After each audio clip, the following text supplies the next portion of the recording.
ፈለገ አትናቴዎስን እንዴት ተጽዕኖ ፈጣሪ ነው ትሉታላችሁ ምናምን የሚሉ አንዳንድ ላይቭ ሪከርዶችን ተመለከትኩኝ በተለያዩ ላይቭ ስትሪሞች ላይ አይ ዶንት ኖ እነማን እንደሆኑ ብቻ ኦርቶዶክሳዊ የሆኑ ወንድም እህቶች እጅግ በጣም ደስ በማይል መልኩ የተለያዩ ሐሳቦችን ሲያነሱ ተመለከትኩኝ። ያው ዘለፋ፣ ትችት፣ ስድብ፣ እሱም ብሎ ቤተክርስቲያን አገልጋይ፣ እሱም ብሎ መምህር ምናምን ኤኒዌይስ ብቻ ዛሬ የመጨረሻ ቀለው ላይቭ ስትሪም ገባበት ብዙ ከወረድኩኝ በኋላ ያሰብኩት ነገር ምንድነው ላይቭ ስትሪም ላይ ሆኜ ሳገለግል ብዙዎች በዚህ ልክ በጥላቻ እንዲያዩኝ ምክንያቱም ሆኖ ከሆነ ላይቭ ስትሪም ላይ ያለመገኘቴ ሞር እንደውም ቤተክርስቲያንንም ይጠቅማታል ብዬ ስላሰብኩኝ ዛሬ የመጨረሻ ማለት ነው አርብ ከምሽቱ 3 ሰዓት ላይ ላይቭ ገባለሁኝ። እጅግ በጣም አዝናለሁ እንዲህ አይነት ውሳኔ በመወሰኔ እና ሁላችሁም እንዳትቀሩ ወይስ ወዳችኋለሁ። የመጀመሪያዎቹ ሰለምቴዎች የመጀመሪያዎቹ ሙስሊሞች ዋጋ ከፍለውበታል። በተለይ ከነብዩ ሰለላሁ ዐለይሂ ወሰለም ጀምሮ ሁሉም ማለት ይቻላል እኛ ከቤተሰብ ከወረስነው ውጭ ያለነው ያው ሰለምቴዎች ናቸው። ምክንያቱም በቀጥታም በነበሩበት ከጃሂልያ ህይወት ሐታ ረሱል ሰለላሁ ዐለይሂ ወሰለምንም ብትወስዱ እስላም አላህ ባስቀመጠው መልኩ ተከታዮች አልነበሩ። ምንም እንኳን በተለያየ መልኩ ቀደምት የነበረውን የኢብራሂምን መንገድ ለማወቅ ለመመራመር ተፈኩር በማድረግ የጃሂልያው መንገድ ልክ አይደለም ብለው ቢያምኑም ነብይነቱ ሲመጣ አብሮ ሙስሊምነቱም የመጣባቸው ናቸውና እነዛ የመጀመሪያዎቹ ሙስሊሞች ገድላት በጣም ያስፈልጋሉ። በጣም እኔ እንጃ እንግዲህ ይሄንን የሚክድ እኔ ጤነኛም አይመስለኝም። ክርስቶስን እንደሚያስፈልጉ ገድላት እንደሚያስፈልጉ የሚክድ ጤነኛ አይመስለኝም። ምክንያቱም ታሪክ ነው፣ በቃ አለቀ። የቅዱሳን ተጋድሏቸው ለምሳሌ ታላቅ ገድል የእንጦንስ ገድልን የጻፈው እኮ ታላቁ ቴዎሎጂያን ታላቁ ሊቅ ቅዱስ አትናቴዎስ ነው። ቅዱስ አትናቴዎስ ገድል ጽፏል እንዴ! እና አንተ እሱ መጽሐፉ ብቻ አይደለም ባይዚ ጽፎ ያንን ታሪክ ያነበቡ በጣም በርካታ ሰዎች የእንጦንስን ታሪክ ያነበቡ በጣም በርካታ ሰዎች በዘመኑ ወደ ክርስቶስን በመምሰል ህይወት ውስጥ በጣም ሙሉ ዓለምን ክደው ከጌታ ጋር ብቻ መኖርን ጀምሯል። በጣም በርካታ ሰዎች የቅዱስ አትናቴዎስም የመጽሐፉ ምክንያት ያ ነው። ሰዎች ከህይወቱ እንዲማሩ ምክንያቱም የእንጦንስ ታሪኩ በጣም የሚገርም ክርስቶስን የመምሰል ህይወትን እናይበታለን። ስለዚህ ሰዎች እርሱን አይተው ደግሞ እነርሱም ክርስቶስን እንዲመስሉ የአባ እንጦንስን ህይወቱን አይተው እነርሱም ደግሞ ክርስቶስን እንዲመስሉ እና ቅዱሳንን በጣም የምናከብራቸው በዚህ ለዚህ ነው። ብያችሁ ነበረ ቅዱስ ጳውሎስ እንደዛ ያለው አንደኛ ቆሮንቶስ ምዕራፍ 11 ላይ እኔ ክርስቶስን እንደምመስል እናንተ ደግሞ እኔን ምሰሉ አለ። አሁን እኔን ምሰሉ ሲል ምን እያለ ነው? አስቀድመው እኔ ክርስቶስን መስያለሁ ብሏል። ስለዚህ እርሱ ክርስቶስን ስለሚመስል ሰውየው ጳውሎስን ሲመስል ኢንዳይሬክት በተዘዋዋሪ ማንን የሚመስለው?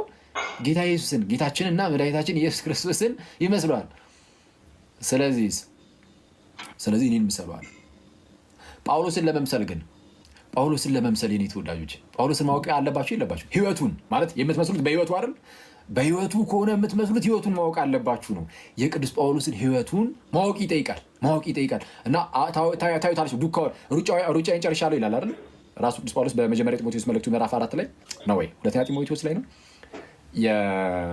ከዚች ዓለም የመለያ ጊዜው እየቀረበ ስለነበር ፕሮባብሊ ሁለተኛ ጢሞቴዎስ ላይ ነው ምዕራፍ 4 ቁጥር 6 አካባቢ ላይ ይላል ሩጫዬን ጨርሻለሁ፣ ገድልን ተጋድያለሁ፣ ሃይማኖትን ጠብቄያለሁ። ሃይማኖትን ማነው ቅዱስ ጳውሎስ ጠብቋል፣ ሃይማኖቱን ጠብቋል። ሃይማኖት ማለት እምነቱን ማለት ነው። እምነት ማለት ከጌታ የተሰጠውን ያንን አስተምህሮ ወንጌልን ማለት ነው። እሱን ጠብቄያለሁ። እሺ ሩጫዬን ጨርሻለሁ፣ ሩጫውን ገድልን ተጋድያለሁ። አይተዋል። ይህንን የጳውሎስን ሩጫውን ታየዋለህ እና ይሄ ሩጫውን ታይና ከዛን የእሱን ዱካ ተከተለ ደግሞ እያየ ደግሞ ትከተሏለህ። እርሱ ሩጫው ራስ ወደሆነ ወደ ኢየሱስ ነው። የእርሱን ዱካ ተከተለ ብትሄድ ራስ የሆነውን ኢየሱስን ትመስላለህ። ከተወለደች በኋላ ንጽህናዋን ጠብቆ መርገመ ሥጋ መርገመ ነፍስ እንዳይወድቅባት አድርጎ አንጽቶ ከልሎ ከንጹህ ከጭቃ ውስጥ እንደሚገኝ ወርቅ ማለት ነው። ከጭቃ ውስጥ እንደሚገኝ ወርቅ ከጭቃ ውስጥ ሲኖር ጭቃው ከወርቁ ላይ እንደማይዋሃድበት በሐናና በኢያቄም አብራክ ከነሱ አብራክ ስትገኝ መርገመ አዳም ያልወደቀባት እርሷን ፈጠረ። ኦርቶዶክስ እንጨርሳለን በአላህ ፍቃድ። ኦርቶዶክስ እንጨርሳለን በአላህ ፍቃድ። አላሁ አክበር። ጂሃድና ውጅበት። አላሁ አክበር። እጠብቅሃለሁኝ በምታልፍበት ቆሜ መብራቶቼን አብርቼ ነጩን ልብስ ተሸልሜ የዳዊት ልጅ ሆይ ግባ ኢየሱስ። ጌታ ኢየሱስ ሲናገር እኔ ብሄድ ይሻላችኋል፣ እኔ ካልሄድኩ አጽናኙ መንፈስ ቅዱስ አይመጣም፣ እሱ በመጣ ጊዜ ሁሉን ያስተምራችኋል ይላል። ይሄም መንፈስ ቅዱስ የመጣው በበዓለ ሃምሳ ሐዋርያቶች ተሰብስበው በሚጸልዩበት ጊዜ ነው። ይሄ በዓለ ሃምሳ ይባላል። ምናልባትም ይሄንን በዓለ ሃምሳ በሚገባ የሚያከብሩ ሰዎች በራቸውን ዘግተው የሚጸልዩ ስለሆነና አደባባይ ላይ ስላልታየ በዓልን ለማክበር ደግሞ ማየት እንደመነሻ የሚሆን ከሆነ የእምነት ተከታዮቹን ፍላጎት የሚጋፋ በመሆኑ ይሄ ጉዳይ ቢታይ ጥሩ ነው። ምክንያቱም መጽሐፍ ቅዱስ ዮሐንስ በውሃ አጠመቃችሁ፣ መንፈስ ቅዱስ ሲመጣ ግን በቅርብ ቀን ትጠመቃላችሁ ይላል። የዮሐንስ ጥምቀት በመጽሐፍ ቅዱስ በተቀመጠው መሰረት ስርዓት ነው፣ ትክክል ነው። ከዛ የበለጠው ግን በመንፈስ ቅዱስ በእሳት ትጠመቃላችሁ የሚለው ይሄንን ኢግኖር ካደረግን ወይም ደግሞ ታዮ ባየና ሮብ ዓርብን ሳይሆን እኔ ሐሙስና ቅዳሜን ብጾም ችግር አለው? ለምን ሐሙስና ቅዳሜ ለምን ትጾማቸዋለህ? በቃ ዝም ብዬ በሳምንት 2 ቀን ለጾም ባኖረው የግድ ሮብ ዓርብ ስላልሆነ ችግር አለው። ሮብና ዓርብ እኮ ዝም ተብሎ እኮ አይደለም የሚጾመው። አየህ አሁን ችግሩ ምን እንደሆነ ታውቃለህ? ከጥንታውያን ቤተክርስቲያን በተነጠልክ ቁጥር የእንደራሴ እምነት ነው የሚኖር። አሁን ደስ ስላለኝ አልክ፣ እነሱ ደስ ስላላቸው አልነበረም ሮብና ዓርብ ጌታን ለመያዝ የተማከሩበትና ጌታ የተያዘበትን በማሰብ ጌታን በማሰብ የሚጾም ጾምን አንተ ቀይረኸው ደስ እንዳለኝ ብለህ ሐሙስና ቅዳሜ ላድርገው ትላለህ። ምንድነው የፕሮቴስታንትነት መገለጫው አንዱ ተቃራኒ መሆን ነው። አሁን ተቃራኒ ለመሆን ካልሆነ ሮብና ዓርብ ሚስጥሩን ከተነገረህና ሁለቱን ቀን ደግሞ አባቶች ይጾሙት ነበር ከተባለ ማጾምበት ምክንያት ምን ይኖራል? ምንም። ግን ተቃራኒ መሆን ስለሚቀናችሁ ፕሮቴስታንቶች የግድ ምን ታደርጋለህ? ሐሙስና ቅዳሜስ ቢሆን አልክ ትጾመዋለህ። ሐሙስና ቅዳሜን አትጾመው። የጌታን ጾም 40ውን ቀን ትጾማለህ። ጌታ የጾመውን አትጾመው። የጾም ጊዜያቶች አሏችሁ የላችሁም? የትኛውም ቸርች የጾም ጊዜ የለውም። ምንድነው ጳጉሜን ብለሃል።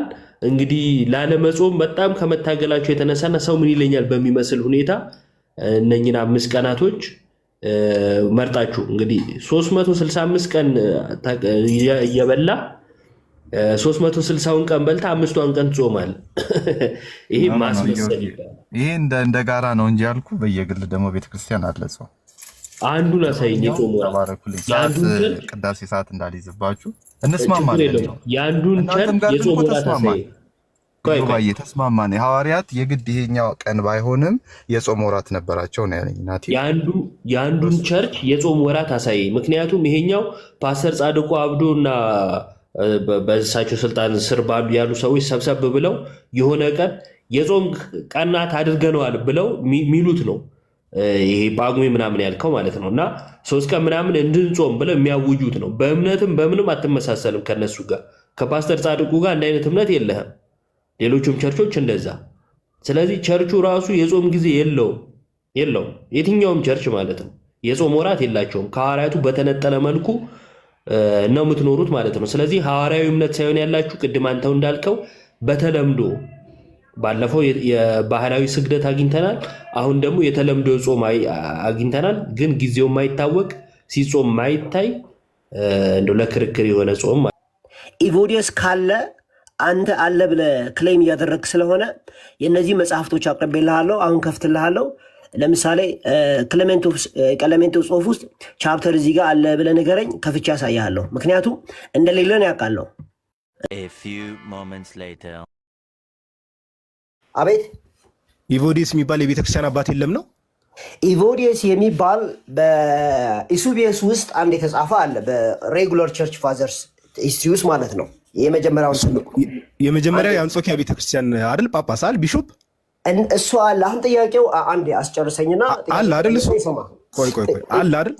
ጥያቄ እኮ ኢቮዲየስ ተብሎ በኢሱቢየስ መጽሐፍ ላይ አንድ ስም ተጽፏል፣ እሱ አለ። ከዛ ውጭ ግን ያሉት ታሪኮች ለምሳሌ የማርያም ማድረግን የ5ኛው መቶ ክፍለ ዘመን ታሪክ ነው።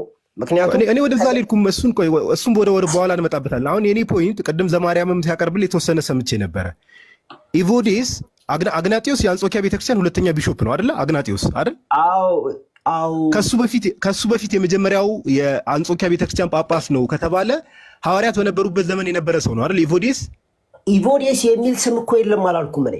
ስለ ስሙ አይደለም። ይሄው እንትናን ትልቅ አድርግልኝ፣ ደምረው አንዴ ቴዎሲስን ትልቅ አድርግልኝ። የመጀመሪያው የአንጾኪያ ቤተክርስቲያን ጳጳስ እንደውም ኢቮዲየስ ነው፣ ሴንት ኢቮዲየስ።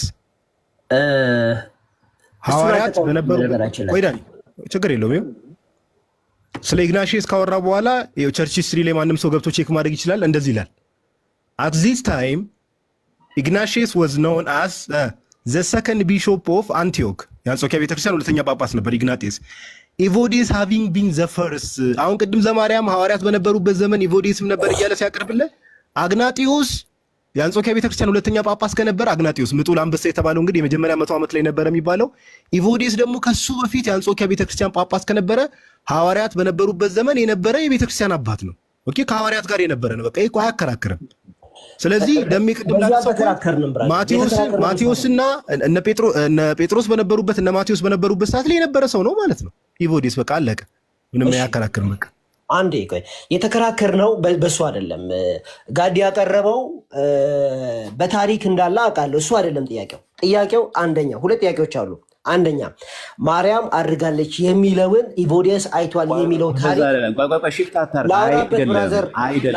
አይደለም። ዳኒ ሚስፕሬዘንስ ያደረግ አማኝ ነኝ ብሎ እኮ ልጅ ሰሶ ነው ተገኘ። የፓስተር ቤኪ ቀኝ እጁ ነው።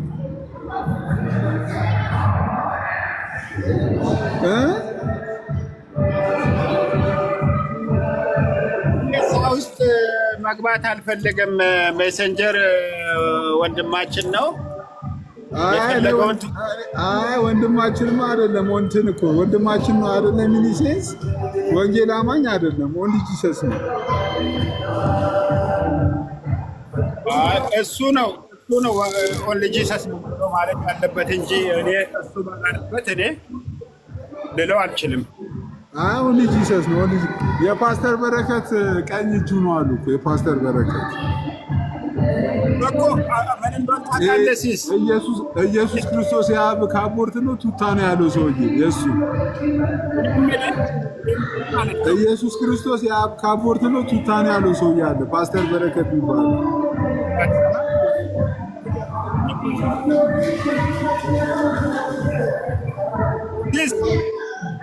ዋዬ እኔ የምልህ አሁን አንተ ኦርቶዶክስ ነህ እንዴ? ቆይ አሁን አንተ አሁን ኦርቶዶክስ ነህ? እኔ ኦርቶዶክስ አይደለሁም። በቃ ልክ እንደዛው በለው። አሁን ይሄን ልጅ ዝም ብለን ወልድ ጂሰስ ነው ካልነው ይሄንም አንተንም ኦርቶዶክስ ናችሁ እያሉ ነው ቤልቴዎች። እኔ ወንጌል አማኝ ነኝ፣ ኦርቶዶክስ አይደለሁም። እንደዛ ነው ማየት ያለብን። እሱ መረዳት ጥሩ ነው ብዬ ሳይሆን ማን ፔሴንም እንደዛ ነው የምትለኝ አንተ?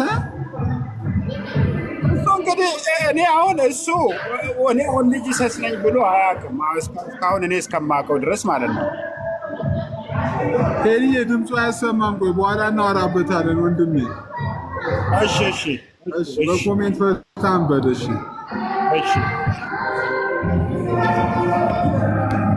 ልጅቷ ቤቱ ውበቷ ሰው ማስደሰቷ። ኦኬ ደምዬ ወየ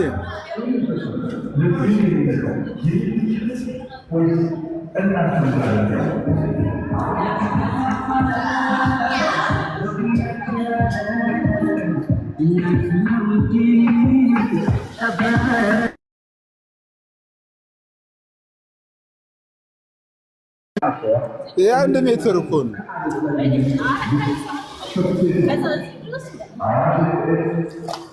የአንድ ከ30 የአንድ ከ30 እሺ እኮ እዚህ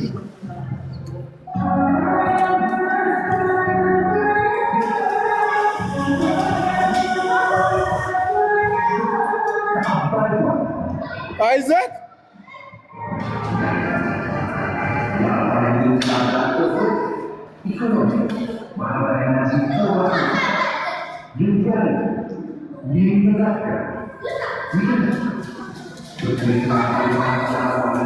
አማኑን ወደዚህ አማኑን እስከዚህ ድረስ ዋኝ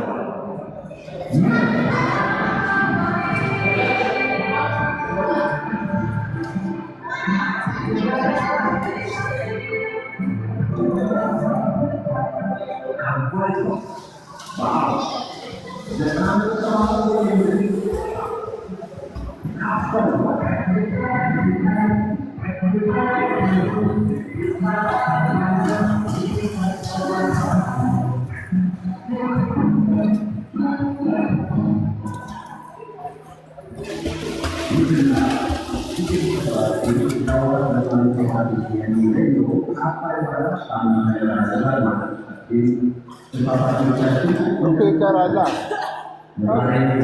እኮ በተርፍ ላይ ስንት ገብቶ መውጣት አንድ ገብቶ እሺ እኮ ሲዋል እሺ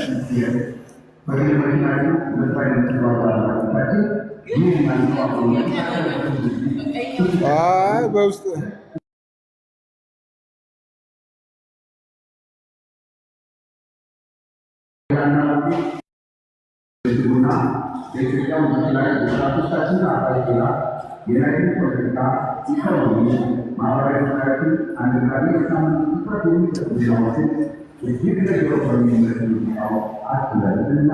ወጣሽ ሳጨርሽ ወጣሽ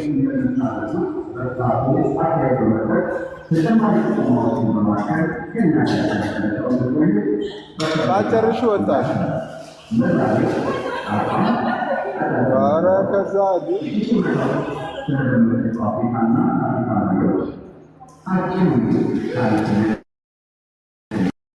ሰዓት ማታ ብቻ ነው እኮ የምትበይው።